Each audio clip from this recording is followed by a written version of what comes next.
Paineiras, boa noite. Grande prazer estar aqui com vocês nessa noite, compartilhando um pouquinho sobre essa nova série que nós estamos iniciando hoje, Revitalizar. Você que está acompanhando a gente pela internet, o meu desejo é que esse momento seja um tempo que fale muito ao seu coração.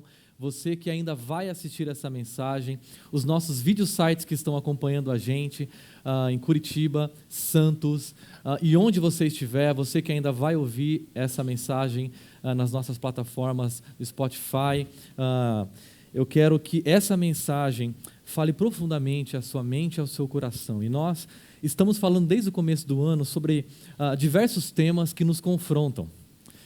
Vida on demand, fé customizada, família não tão moderna. E todas essas séries de mensagens são maneiras legais de falar sobre pecados que nós temos construído e vivido na nossa cultura, na nossa vida pessoal.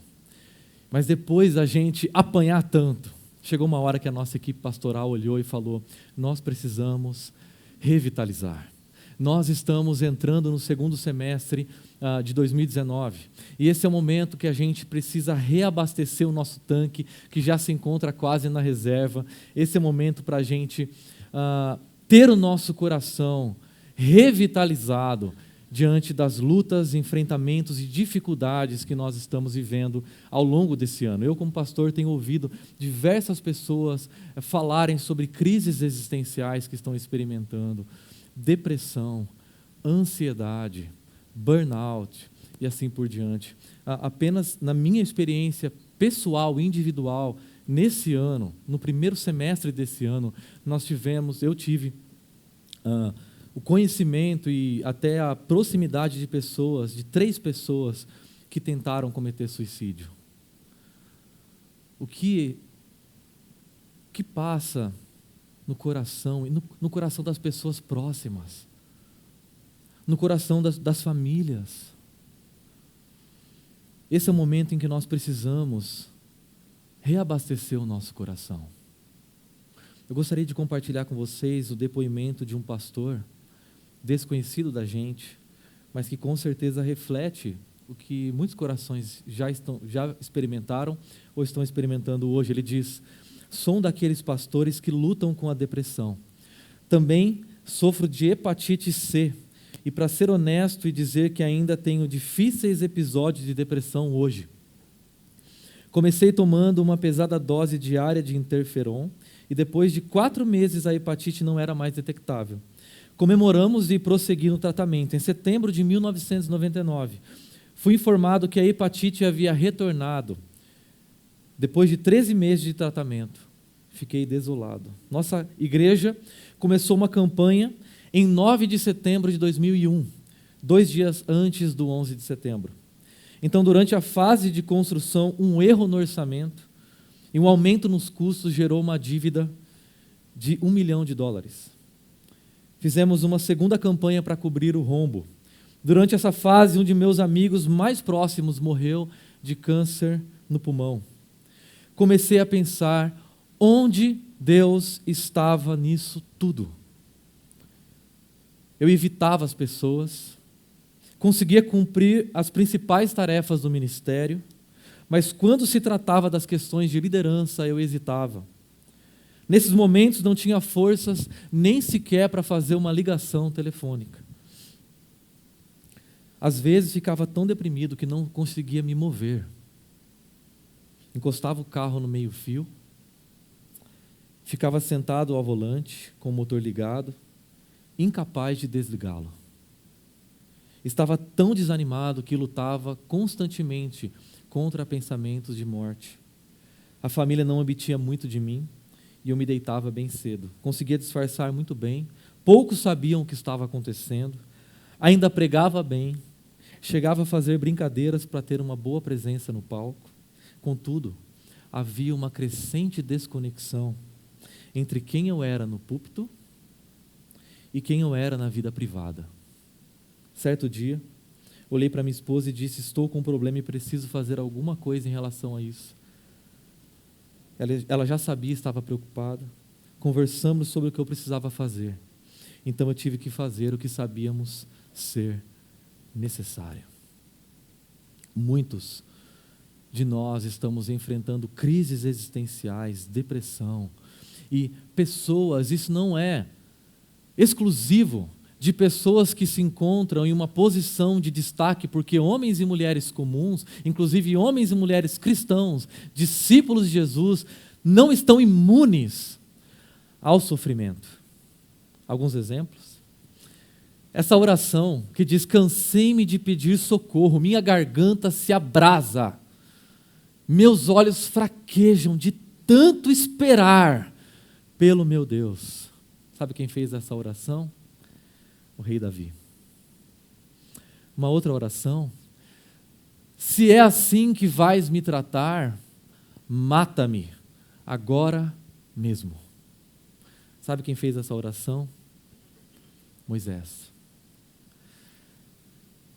Já tive o bastante, Senhor, tira a minha vida.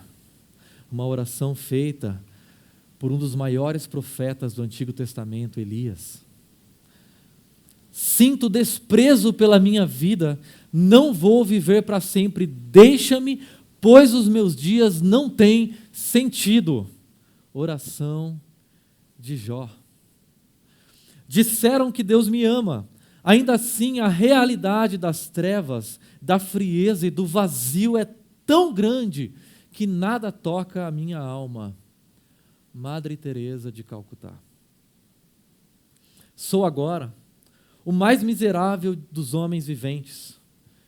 Se o que eu sinto fosse igualmente distribuído a toda a família humana, não haveria uma face alegre sequer sobre a terra. Se melhorarei, não posso dizer. Tenho terrível pressentimento de que não. Permanecer como estou é impossível. Parece-me que devo morrer ou melhorar. Abraham Lincoln. Homens e mulheres, discípulos de Jesus, não estão imunes à ansiedade, às preocupações. Deixa eu já ser bem direto aqui. Depressão não é pecado. Se você ouviu isso em algum lugar, se algum pastor, algum líder espiritual disse isso para você, deleta. Depressão não é problema de falta de fé. Discípulos de Jesus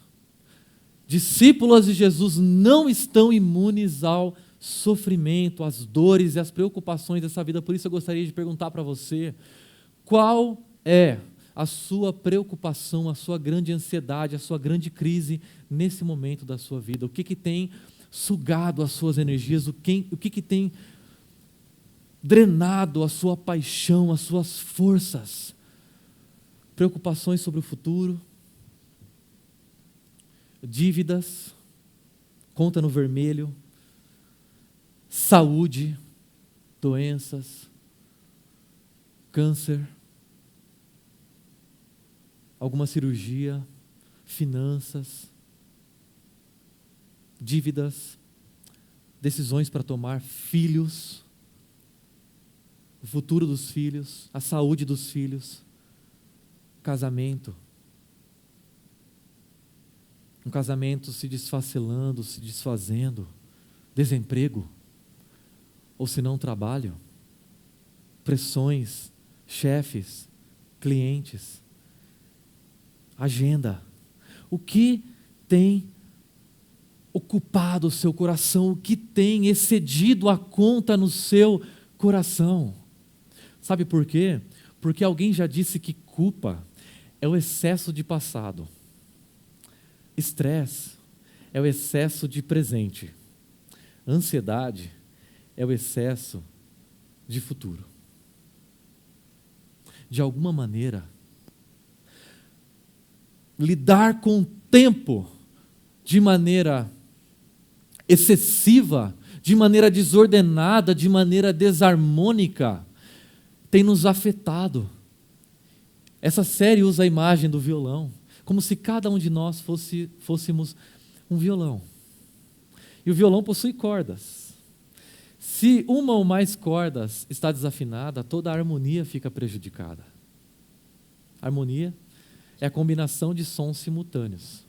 Se existem harmonias ou cordas no nosso coração, sons desafinados no nosso coração, que se encontram disfuncionais, isso prejudica a nossa vida. Isso prejudica a nossa caminhada.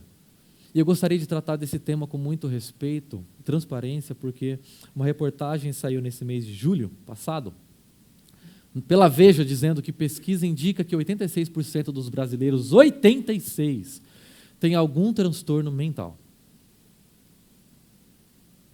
Pelo menos 86% do nosso auditório, das pessoas que nos assistem, passam por algum tipo de transtorno mental. Segundo especialistas, os problemas de saúde mental costumam ser desencadeados pela pressão no ambiente de trabalho ou por situações afetivas na vida pessoal.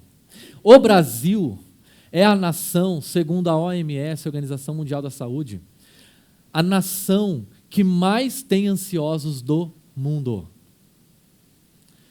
Quase 10% da população. Quase 6% dos brasileiros sofrem de depressão.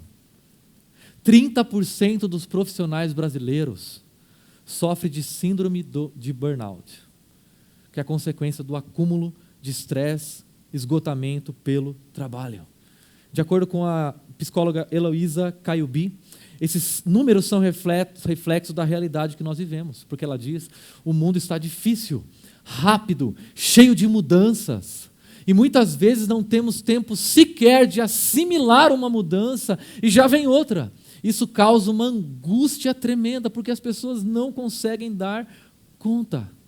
Wayne Cordeiro, um pastor havaiano, ele escreveu um livro intitulado Andando com o Tanque Vazio. Ele escreveu o seguinte: nós não nos esquecemos que somos cristãos, nós nos esquecemos que somos humanos.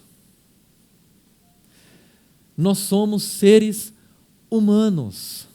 Às vezes verdades óbvias precisam ser ditas. Pastores, músicos, engenheiros, designers, professores, são seres humanos. São seres humanos. Nós precisamos respeitar os nossos limites. Se eu tocasse para vocês aqui um instrumento desafinado, todo mundo perceberia que de alguma maneira tem alguma coisa errada. Eu e você não precisamos ser sociólogos, ter pós-doc em sociologia para perceber que tem uma coisa muito errada com o nosso mundo. Nós não precisamos ser psicólogos para saber, para descobrir, para perceber que existe alguma coisa de errada com a nossa alma. E que nós temos a necessidade de que alguém venha e coloque ordem nas nossas emoções desafinadas. Nas emoções desafinadas do nosso coração. Tem um momento da história de Israel, do povo de Deus, que tem características muito semelhantes a essa que nós estamos enfrentando. Eu gostaria de voltar com vocês um pouquinho no tempo, no livro de Isaías. Se você, no seu momento devocional, já teve a experiência de ler o livro de Isaías todos os dias, eu já tive essa experiência, você vai se deparar com o seguinte fato: esse profeta Isaías, do capítulo 1 ao capítulo 39, são 39 longos capítulos de puro juízo, condenação, pancada a um povo que tem vivido de maneira desordenada, inconsequente em relação aos valores e princípios da palavra de Deus. E o profeta é o responsável por lembrar o povo qual é a vontade do povo de Deus e comparar a vida do povo em relação ao que Deus quer. Então Isaías lembra ao povo de Israel que ele tem vivido e cometido pecados. E são 39 longos capítulos descrevendo pecados sociais e pecados morais de Israel. Opressão contra o pobre, injustiça e desigualdade social, imoralidade sexual, traição, desonra à família.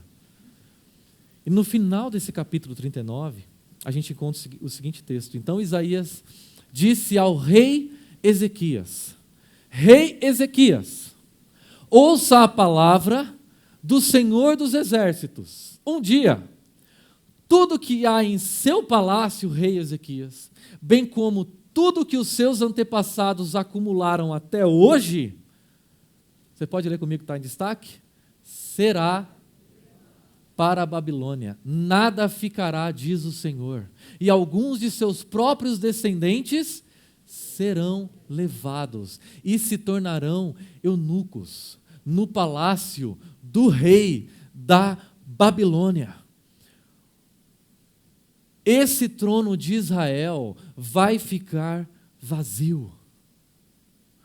É certo que o trono de Israel vai ficar vazio e a dinastia de Ezequias, os descendentes de Ezequias, vão para a Babilônia.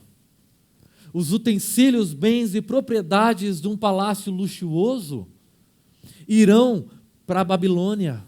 Israel se tornará cativo, se tornará aprisionado na Babilônia.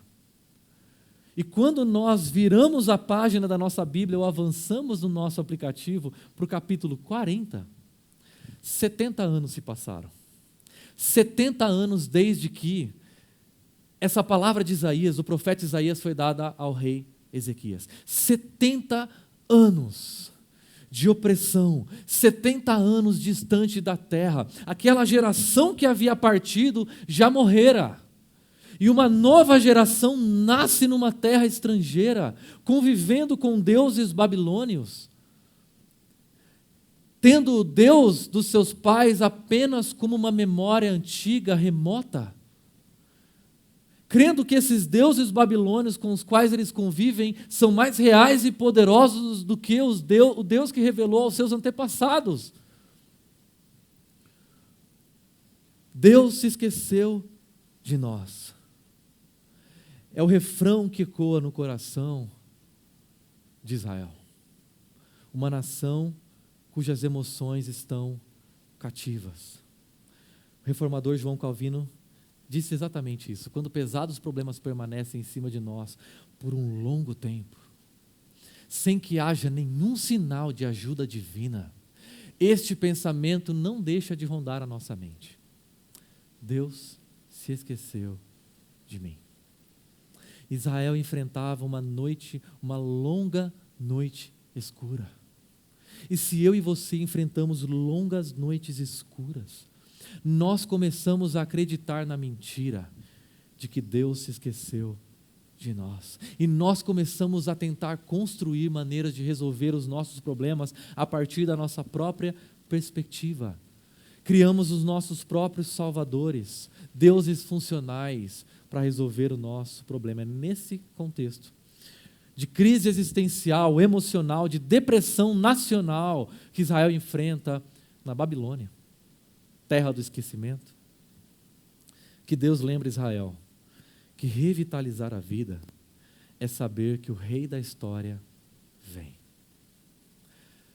Uma voz surge e essa voz clama o seguinte: no deserto, preparem o caminho para o Senhor. Façam no deserto um caminho reto para o nosso Deus. Todos os vales serão levantados, todos os montes e colinas serão aplanados. Os terrenos acidentados se tornarão planos, as escarpas serão niveladas. Qualquer ouvinte ou leitor daquele tempo que lesse esse texto saberia que essas expressões que se referem à construção de um caminho se referem a um Deus, a um rei ou imperador que vem, porque naquela época, quando um rei ou imperador se movia para uma região do seu império, que ele ainda não tinha ido, eram construídas estradas, eram feitas rodovias, para que ele pudesse atravessar e chegar até aquele lugar, de maneira honrosa.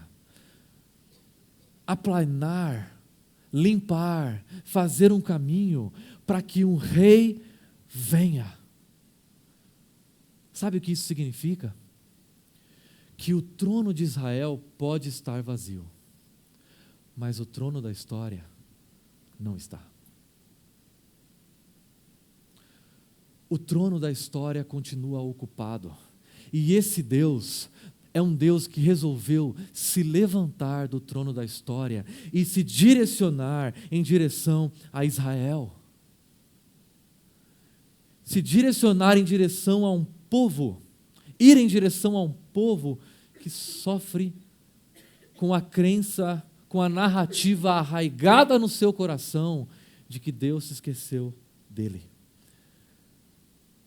Essa ação simboliza a autoridade desse rei, diante do qual todos nós precisamos abaixar as nossas resistências, deixar as nossas resistências, aplainar o nosso coração. Talvez você hoje tenha uma resistência de que esse Deus não existe. E se Ele existe, Ele não é tão poderoso assim. E se Ele é tão poderoso assim, nem tão preocupado comigo Ele está. Nós precisamos hoje abaixar as nossas armas e as nossas resistências e aplainar o caminho do nosso coração para que esse rei venha, para que esse rei se dirija a nós. Nós precisamos deixar as resistências emocionais, racionais, que nos impedem de nos relacionarmos com esse Deus, derrubar as barreiras, aterrar os vales. Mas nós também precisamos crer que esse Deus vem. E Ele vem para curar. Porque o deserto não é apenas o lugar físico onde Israel estava, distante de Deus, mas o deserto é esse mundo. Nós vivemos num mundo caótico e selvagem, um lugar inóspito, um lugar ermo, um lugar distante de Deus, onde há morte, doença, guerra, pobreza, fraqueza, dores, um lugar deserto, inóspito. O mundo inteiro é um deserto. E nós cremos que esse rei vem para curar, para tornar esse deserto um lugar habitável, para tornar esse mundo um lugar transformado, para trazer cura à criação que está enferma, para fazer desse deserto um lugar belo. Porque esse lugar onde nós vivemos se tornou um lugar inóspito, porque ele está sob a regência de seres incompetentes. Nós. Essa alma se tornou caótica, se tornou poluída, porque ela está sob a regência de um ser incompetente. Eu.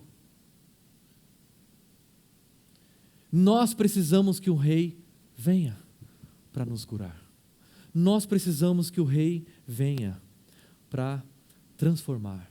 Por isso ele diz: a glória do Senhor será revelada e juntos todos a verão, pois é o Senhor quem fala. Diante de vozes dissonantes, desafinadas do nosso coração, nós precisamos ouvir a voz que fala. Diante de um mundo que se transforma, que muda, um mundo caótico, nós precisamos parar e ouvir a voz do Senhor que fala. Uma voz capaz de trazer esperança para o caos e para os rumores de um coração cheio de emoções desafinadas. Nossa esperança precisa ser restaurada. E quando nós ouvimos a voz desse rei, quando nós ouvimos a voz desse rei que vem, a certeza de que um dia todas as coisas serão restauradas, é capaz de trazer consolo e esperança para um coração desesperançoso no presente. O rei da história vem. Mas revitalizar a vida é também conhecê-lo como nosso pastor. Revitalizar a nossa vida hoje é saber que o Rei vem, mas revitalizar a vida hoje é reconhecer, é conhecer esse Deus como nosso pastor. O texto diz: consolem o meu povo, diz o Deus de vocês, encorajem Jerusalém e anunciem que ela já cumpriu o trabalho que lhe foi imposto. Primeira coisa de todas, podem haver narrativas, sentimentos no seu coração que dizem que você está só, que Deus te abandonou. A sua culpa pode encher a sua mente, o seu coração, da ideia, da crença de que Deus te abandonou. Mas não existe nenhuma culpa, presta atenção nisso, não existe nenhuma culpa que impeça Deus de amar você. Não existe nenhuma culpa, nenhum passado que impede esse Deus de chamar você de meu povo. Depois de tudo que Israel passou, depois de tudo que ele viveu na Babilônia, Deus se volta para esse povo e diz: você é o meu povo. Deus continua chamando você de meu. Você continua pertencendo a Deus, independente do que você tem feito, do que você tem pensado, do que você tem falado da sua história, do seu passado. Não deixe a culpa ser uma voz mais alta do que a voz de Deus. Mas uma segunda coisa, Jerusalém já cumpriu o trabalho. E essa expressão trabalho é uma expressão de difícil tradução, porque ela pode ser traduzida também como peleja, guerra, luta, batalha. Israel, Jerusalém passava por uma grande batalha, mas esse profeta está dizendo que o trabalho, que a batalha, que a luta, que a guerra acabou. E ele usa um verbo no passado: já cumpriu. Por quê? Porque para o profeta, ainda que essa seja uma realidade futura, já aconteceu. E escrever no passado é dizer que é certo que essa guerra interior vai ter um fim, que esse conflito vai encontrar paz, que essa desafinação vai conhecer a harmonia, de que esse mundo vai ser consertado do seu caos. O que Deus está dizendo é: essa guerra interior que você está vivendo, eu não vou deixar que essa guerra dure para sempre. Essa luta vai ter um fim. Por quê? Por quê? Porque Jerusalém, ou meu povo, pagou por sua iniquidade e recebeu da mão do Senhor em dobro por todos os seus pecados. Toda vez que eu li esse texto, até essa semana passada, e eu tenho a impressão que você também, toda vez que nós lemos esse texto, a gente lê da seguinte maneira: seguinte, então, Deus está dizendo que o trabalho foi cumprido, que acabou, porque Israel, ou Jerusalém, já pagou a punição em dobro da mão de Deus. Ou será que só eu leio assim esse texto? Então, Israel recebeu a punição em dobro. Agora, deixa eu fazer uma pergunta. A palavra punição está no texto? O que Israel recebeu em dobro? O pagamento. O pagamento que Deus providenciou. Um pagamento em dobro, um pagamento que Israel não merecia, foi ofertado da parte de Deus a Israel. A gente vai entender isso um pouquinho mais adiante, deixa eu avançar com vocês. O soberano Senhor vem com poder, com o seu braço forte ele governa, a sua recompensa com ele está, e seu galardão o acompanha. Como pastor, ele cuida de seu rebanho, e com o braço ajunta os cordeiros e os carrega no seu colo. Conduz com cuidado as ovelhas que amamentam suas crias. Nós ouvimos que esse Deus é um rei, Mas esse Deus não é um rei que fica o tempo todo sentado no seu trono, dando ordens. Esse Deus é um rei que se levanta, e essa expressão braço forte é uma expressão que designa um guerreiro forte. Portanto, esse Deus não é um Deus que fica apenas sentado no seu trono, mas Ele é um Deus que sai à guerra. Ele é um Deus que batalha. Ele é um Deus poderoso. Ele é um Deus que se levanta. Porque os reis da antiguidade, quando eles viajavam, eles construíam estradas. Quando encontravam um monte, uma montanha, eles construíam uma estrada desviando. Mas esse Deus não. As montanhas se abaixam. Os vales se erguem. Tudo obedece porque Ele é poderoso. Mas para que Ele usa esse poder? Ele não é apenas um guerreiro. Ele também é um pastor. A força desse Deus, Ele usa para nos pastorear. Esse guerreiro é um pastor, porque esse Deus usa o seu poder para nos amar. Esse Deus que é todo poderoso, esse Deus nos ama. E quando o nosso coração começa a ser tomado pelo sentimento de ansiedade, de culpa, crises existenciais, a gente começa a deixar de crer em uma dessas duas coisas, ou se não nas duas. Ou Deus é todo poderoso, eu acredito nisso, mas Ele não me ama, Ele deve estar ocupado com alguma coisa muito importante, mais importante que eu.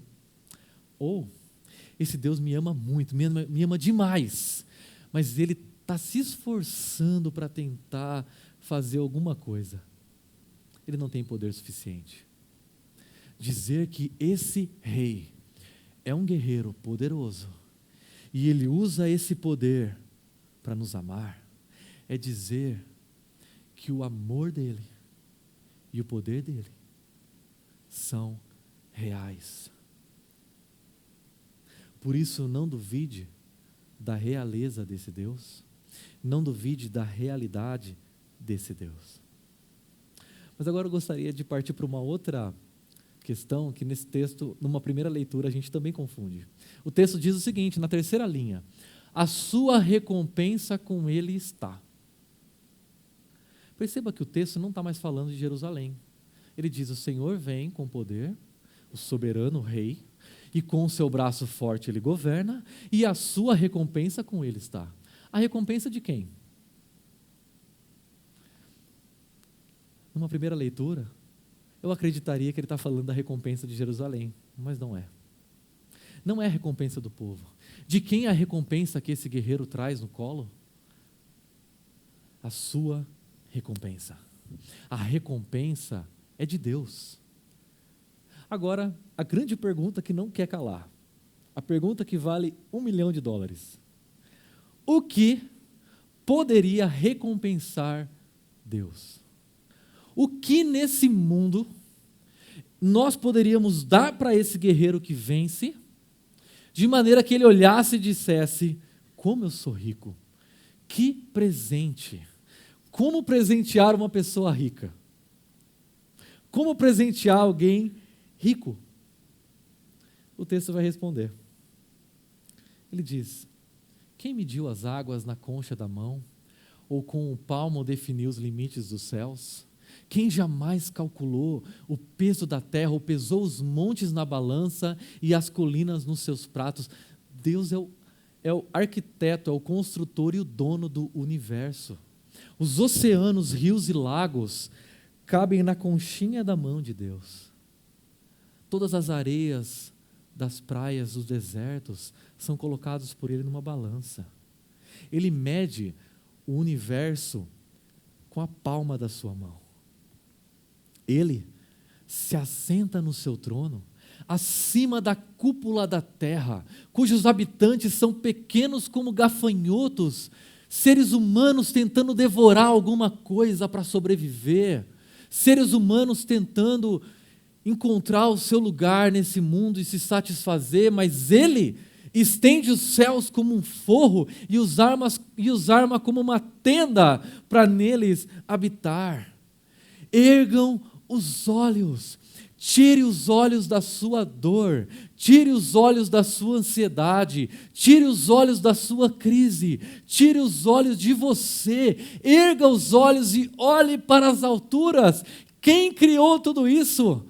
Aquele que põe em marcha cada estrela do seu exército celestial e a todas chama pelo nome. Tão grande é o seu poder e tão imensa a sua força que nenhuma delas deixa de comparecer. Olha essa imagem.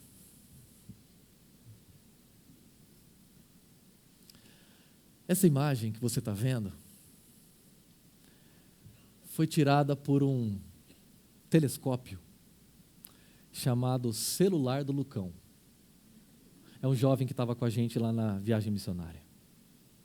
Esse é o céu de Umburanas, na Bahia, onde a gente esteve na semana passada. Esse céu é visto a olho nu.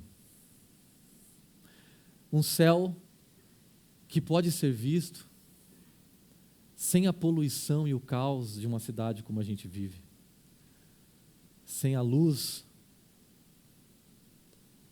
de uma cidade como a gente vive.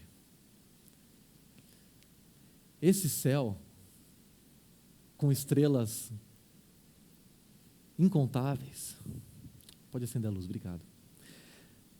Esse céu é povoado por cerca, só a Via Láctea, ok? Só a Via Láctea tem mais estrelas do que toda a areia de todos os desertos e praias do nosso planeta. Só a Via Láctea. Mas a Via Láctea é uma galáxia. Uma galáxia dentre quantas? Dentre 2 trilhões de galáxias. Uma galáxia dentre 2 trilhões. O universo observável tem cerca de 93 bilhões de anos-luz. Sabe quanto é 1 bilhão de anos-luz? Um anos-luz tem 9 trilhões de quilômetros e meio. O céu tem 93 bilhões de anos-luz. Esse céu, Deus mede a palmo. Agora a pergunta é, qual é a recompensa que eu e você podemos dar para esse Deus, de maneira que Ele olha e fala assim, como eu sou rico, hein? Obrigado. Qual é a recompensa, qual é a riqueza que esse Deus poderia olhar e dizer, uau, obrigado pelo presente, obrigado por essa recompensa. Quem definiu limites para o Espírito do Senhor, ou instruiu como seu conselheiro? Quem que foi o coach de Deus? Quem aconselhou Deus e disse, Deus tem um insight para você? A quem o Senhor consultou que pudesse esclarecê-lo? E que lhe ensinasse a julgar com justiça? Quem lhe ensinou o conhecimento, ou lhe apontou o caminho da sabedoria? E disse, Deus, olha, tem uma maneira melhor de fazer isso que você está fazendo, vai por aqui. Quem que presenteou Deus com uma aula? Que livro a gente poderia dar e dizer, Deus, toma esse livro aqui, porque ele vai dar uns insights interessantes para a sua vida. Nós, seres humanos, que não temos sabedoria suficiente para tomar uma decisão boa para a nossa vida, o que nós podemos oferecer para um Deus que detém toda a sabedoria? Que sabedoria, que insight eu e você poderíamos oferecer para esse Deus? Na verdade, as nações são como a gota que sobra do balde. Sabe quando você pega um balde cheio de água e joga, e você vira o balde depois de tirar a água e lá no fundo sobra umas gotinhas? As nações são como essa gota. Para eles são como o pó que resta da balança. Para ele as ilhas nesse texto é sinônimo de terras distantes, as terras mais distantes que Israel já conheceu, não passam de um grão de areia. Pense nos impérios, nos grandes impérios da antiguidade: Egito, Assíria, Babilônia, Grécia. Pense nas nações, nas superpotências de hoje: Estados Unidos, China, Rússia. Pense naquilo que estava gerando medo no coração de Israel: Babilônia. Pense naquilo que está gerando medo no seu coração hoje. Deus está dizendo: eu sou muito maior do que o seu medo. Eu sou muito maior do que aquilo que tem te causado ansiedade. Eu sou muito maior do que a sua culpa. Com que você vai me presentear?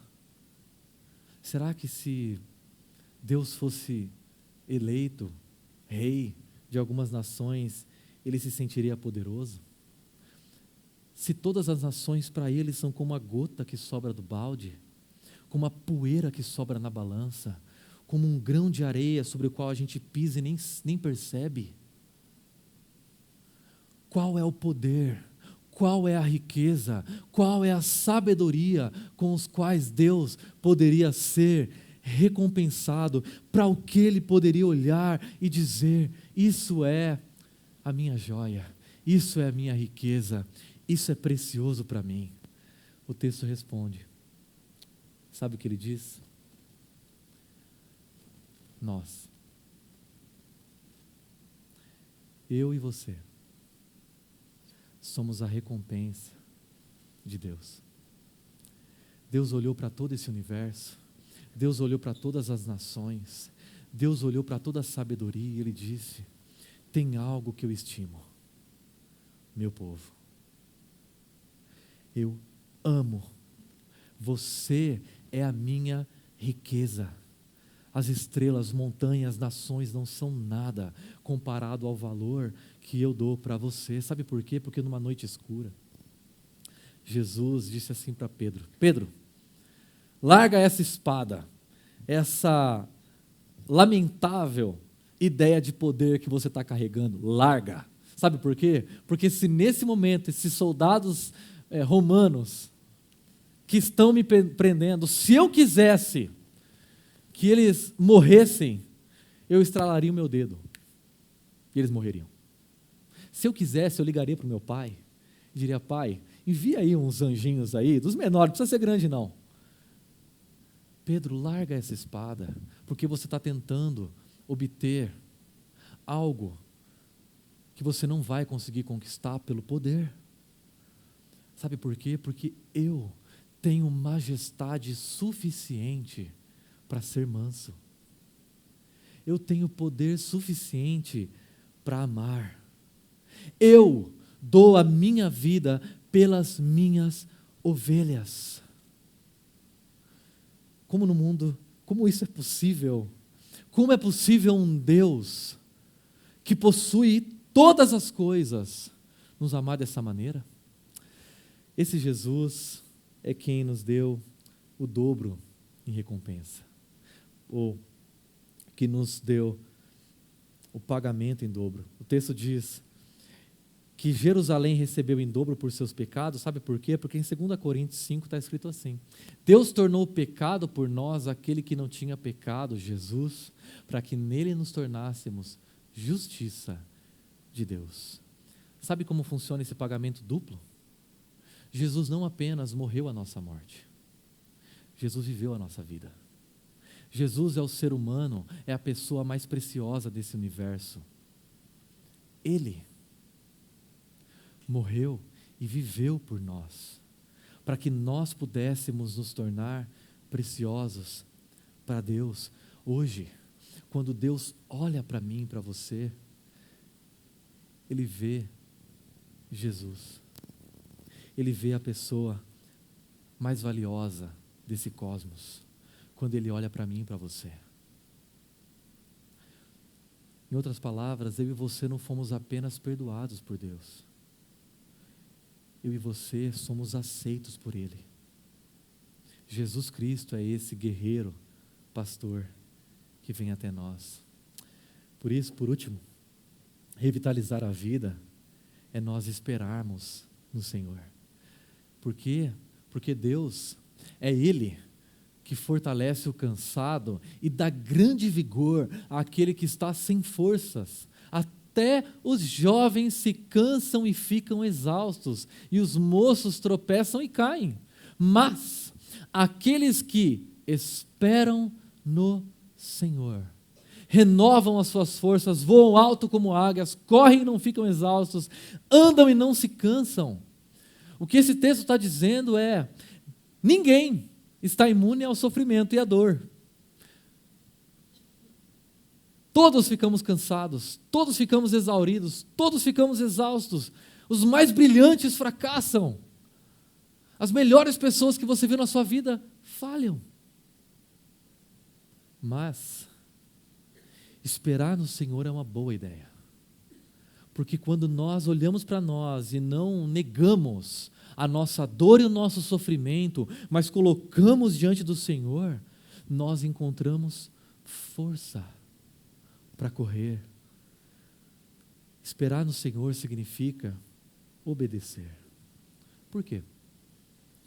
Porque esperar em Deus significa dizer para Ele: não seja feita a minha vontade, mas a sua. E quando nós estamos vivendo de acordo do nosso jeito, nós estamos negando a sabedoria de Deus e dizendo: eu carrego a minha vida sobre as minhas costas, eu sei viver, eu consigo viver.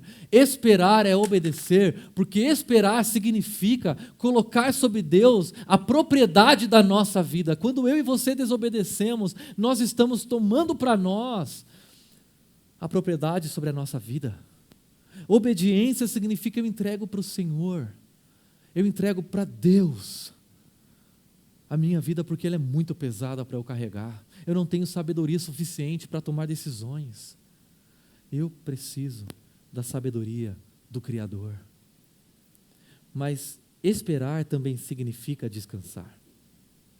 Esperar significa dizer: a sua agenda, não a minha. No seu tempo, não no meu. Da sua maneira, não da minha. Eu me humilho aos seus pés. Eu coloco diante do Senhor a minha ansiedade. Eu coloco diante do Senhor o meu futuro. Eu coloco diante do Senhor os meus filhos. Eu coloco diante do Senhor a minha saúde. É descansar. O reformador Lutero, ele tinha um amigo chamado Philip Melanchthon. E ele sempre dizia para Philip, que era um homem muito ansioso: Philip, deixe de governar o mundo, porque a preocupação é uma resistência ao reinado de Cristo. A preocupação é resistir ao reinado de Jesus. Portanto, pare de querer governar o mundo e descanse. Esperar significa ter expectativa. Esperar significa ter esperança. Porque essa mensagem no coração de um povo exilado significava esperança de um rei que está vindo para resgatar. E ela precisa gerar esperança em nós, esperança de que esse rei vem curar, esse rei vem transformar. Quando nós descansamos, nós expulsamos o pessimismo, porque nós sabemos que que existe um rei que governa o universo, e o nome desse rei é Jesus. E esse rei é um guerreiro pastor, que usa o seu poder para amar, a sua majestade para ser manso, que dá a sua vida pelas suas ovelhas. Eu gostaria de finalizar compartilhando com vocês a história de um pastor desconhecido que encontrou um caminho para lidar com as suas fragilidades. Ele disse: lidar com o meu burnout foi uma jornada de 2 anos. Foi como um processo de luto. Minha primeira esposa morreu num acidente de automóvel e aprendi que a cura acontece. Foi assim com a depressão no meu caso. A depressão é cada vez menos frequente. Hoje, ao me aproximar de um ponto de depressão, Sei que eu tenho as ferramentas para escapar. O objetivo não é sair da depressão rapidamente. O objetivo, e presta atenção nessa frase, o objetivo é aproximar-se de Deus. Quando o meu foco está em Deus, quando eu tiro os meus olhos da minha dor, quando eu sei que a minha dor não é a última voz, a última palavra na minha vida, mas Deus, eu sou tremendamente auxiliado, então posso encontrar coisas positivas para as quais olhar e meu espírito é elevado. A depressão é semelhante a um trabalho de parto, que ocorre pouco antes de Deus promover uma grande mudança. Se você puder olhar para a depressão como um presente e enxergar aquilo que Deus está prestes a fazer em você no futuro, isso poderá mudar sua visão sobre essa condição. É um convite para uma grande mudança que Deus quer operar na sua vida. Que tal eu e você usarmos a nossa dor, a nossa angústia, a nossa ansiedade como um meio de estar mais perto de Deus, como um meio de deixá-lo operar mudanças na nossa história? Que tal nós refletirmos e praticarmos a fé de que Deus é esse Rei que vem para curar toda a criação, para restaurar todas as coisas e deixar que essa realidade certa e vindoura transforme o nosso presente, cure o nosso presente, gere esperança e alegria, não de maneira perfeita, mas alegria no nosso presente. Qual é a área da sua vida que você precisa entregar? O que tem esgotado as suas forças? O que tem drenado as suas energias? E hoje você precisa entregar a esse Rei. Qual é a ansiedade? Qual é a dor? O que hoje você precisa entregar nas mãos dele para que ele afine, para que ele gere harmonia? Que tal experimentar a espera, a obediência, o descanso, a expectativa em Deus? Vamos orar?